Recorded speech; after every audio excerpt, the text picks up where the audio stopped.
Halo semuanya, kami dari kelompok 7 yang ingin mempresentasikan tentang Manajemen berbasis sekolah atau MBS dengan 6 anggota, saya sendiri Fitria Nurwanda. dan saya Hawalida Rizky.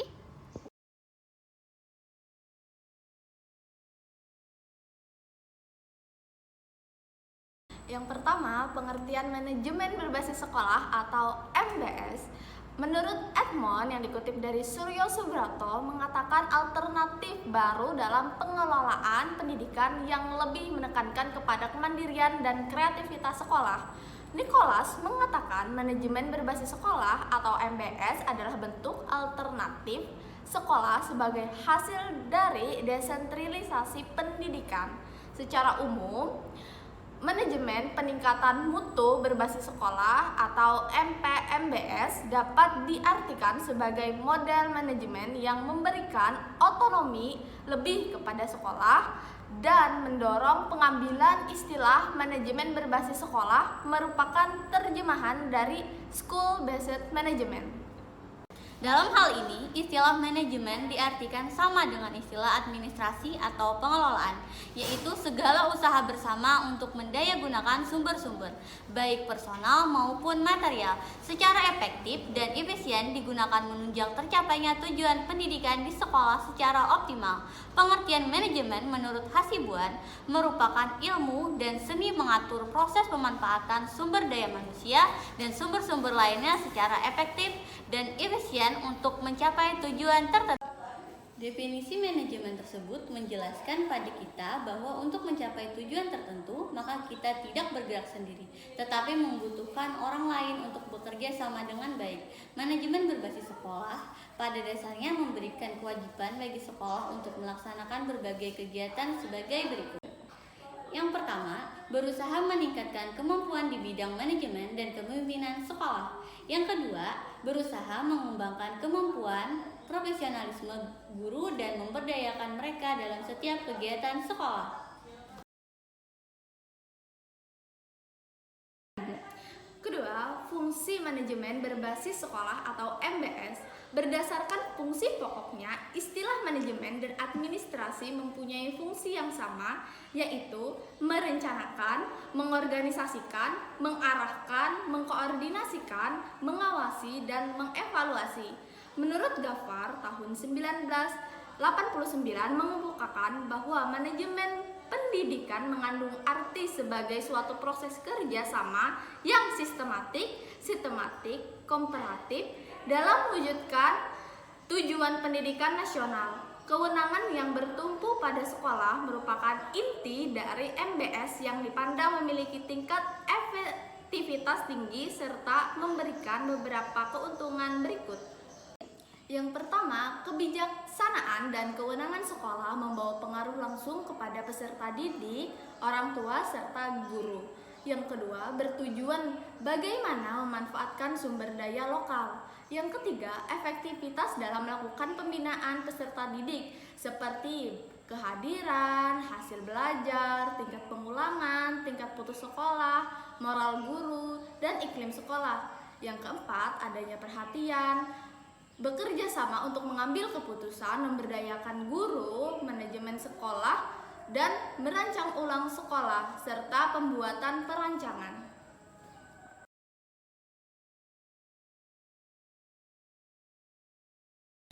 Yang ketiga, tujuan manajemen berbasis sekolah atau MBS. Implementasi manajemen berbasis sekolah pada dasarnya bertujuan untuk memberdayakan sekolah secara optimal dalam pengelolaan dan pengembangan sekolah. Secara khusus, penerapan manajemen berbasis sekolah ini bertujuan untuk: yang pertama, meningkatkan mutu pendidikan melalui kemandirian dan inisiatif sekolah dalam mengelola dan memberdayakan sumber daya yang tersedia, baik sumber daya manusia maupun sumber daya lainnya. Yang kedua, meningkatkan kepedulian warga sekolah dan masyarakat dalam menyelenggarakan pendidikan melalui pengambilan keputusan bersama semua warga sekolah. Yang ketiga, meningkatkan tanggung jawab sekolah kepada orang tua murid, masyarakat, pemerintah, dan unsur lainnya tentang mutu pelayanan di sekolah serta mutu sekolah itu sendiri. Dan yang keempat, meningkatkan suasana kompetensi yang sehat dan positif antar sekolah tentang penyelenggaraan sekolah yang bermutu dan mutu sekolah yang dapat dicapai oleh masing-masing sekolah.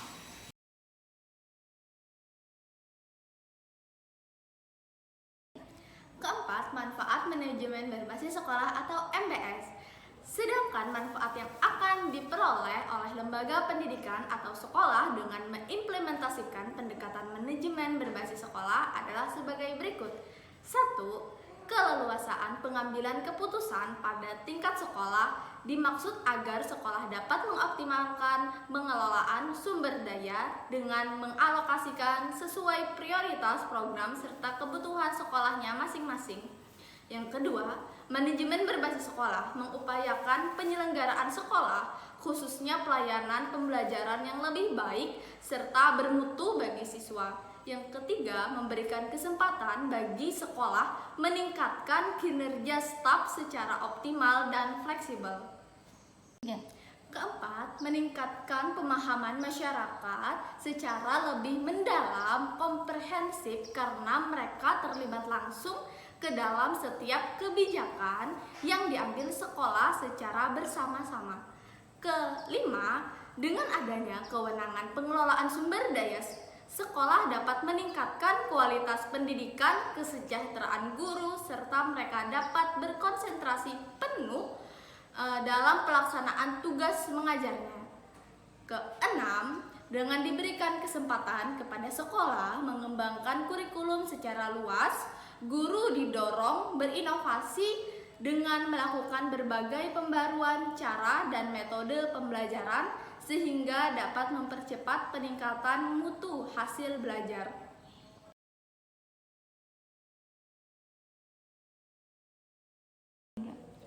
Yang kelima adalah konsep manajemen berbasis sekolah. Ada beberapa hal yang perlu diperhatikan dalam memahami konsep manajemen berbasis sekolah atau MBS. Diantaranya adalah yang pertama, pengkajian konsep manajemen berbasis sekolah atau MBS, terutama yang menyangkut kekuasaan, desentralisasi, kekuasaan atau wewenang di tingkat sekolah dalam sistem keputusan harus dikaitkan dengan proses dan kemampuan dalam peningkatan kinerja sekolah. Yang kedua, penelitian tentang program manajemen berbasis sekolah berkenaan dengan desentralisasi, kekuasaan, dan program peningkatan partisipasi. Yang ketiga, strategi manajemen berbasis sekolah harus lebih menekankan kepada elemen manajemen partisipatif.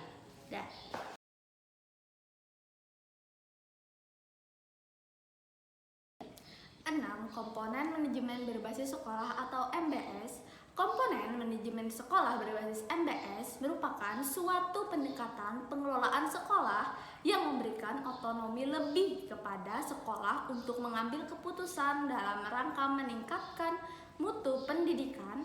Berikut adalah 7 komponen utama MBS beserta sedikit penjelasannya.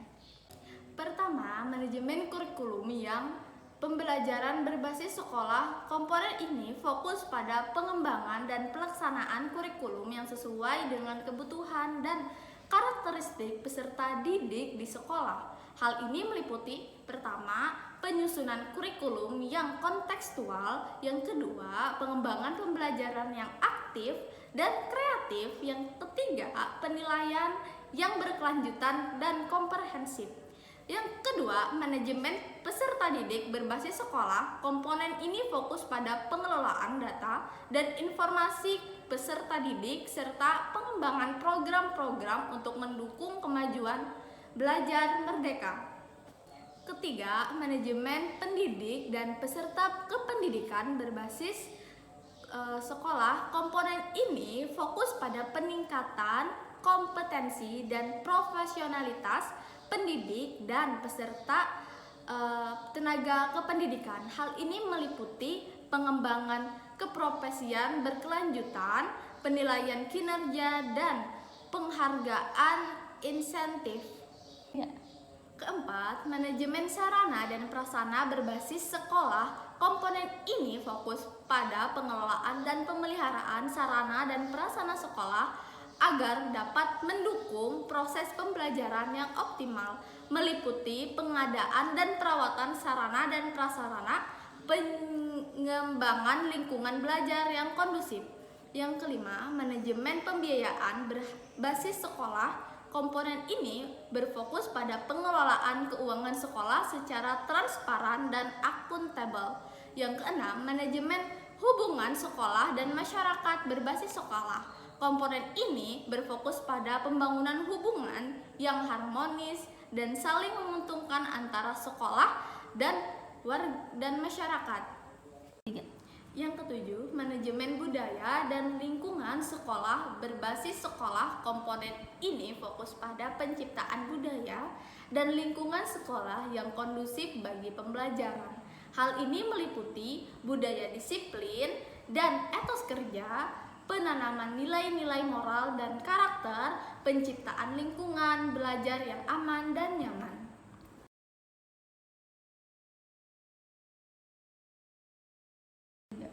Yang ketujuh adalah prinsip-prinsip manajemen berbasis sekolah. Adapun beberapa prinsip manajemen berbasis sekolah yang perlu mendapatkan perhatian seorang kepala sekolah atau lembaga yang terkait dengan pembinaan sekolah agar implementasi MBS dapat lebih optimal. Prinsip-prinsip tersebut adalah: yang pertama, keterbukaan. Artinya, segala sesuatu kegiatan yang akan dilaksanakan di sekolah dilakukan secara terbuka dengan semua sumber-sumber yang ada di sekolah, mulai dari kepala sekolah, guru, staf tata usaha, komite sekolah, orang tua murid, dan siswa. Yang kedua adalah kebersamaan. Artinya, dalam mengimplementasikan manajemen berbasis sekolah, maka harus dilakukan secara bersama-sama oleh seluruh komponen sekolah. Dengan demikian, segala sesuatunya akan menjadi tanggung jawab bersama. Dan yang ketiga adalah keberlanjutan. Artinya, manajemen berbasis sekolah dilaksanakan secara berkelanjutan tanpa dipengaruhi oleh penggantian pemimpin sekolah. Yang keempat adalah menyeluruh. Artinya, aktivitas yang perlu dilakukan dalam implementasi manajemen berbasis sekolah adalah mencakup semua kegiatan yang mempunyai kontribusi bagi keberhasilan penyampaian tujuan sekolah. Dan yang kelima adalah demokratis. Artinya, semua keputusan dan kewajiban yang diambil sekolah, baik menyangkut aspek administratif atau edukatif, merupakan hasil musyawarah semua komponen sekolah. Dan yang keenam adalah kemandirian sekolah. Artinya, sekolah harus memulai sedikit demi sedikit untuk tumbuh dan berkembang secara mandiri atas dasar kemampuan dan kompetensinya, tidak menggantungkan diri pada orang atau lembaga lain, dan memajukan sekolah. Sekian video presentasi dari kami. Semoga ilmunya bermanfaat. Assalamualaikum warahmatullahi wabarakatuh.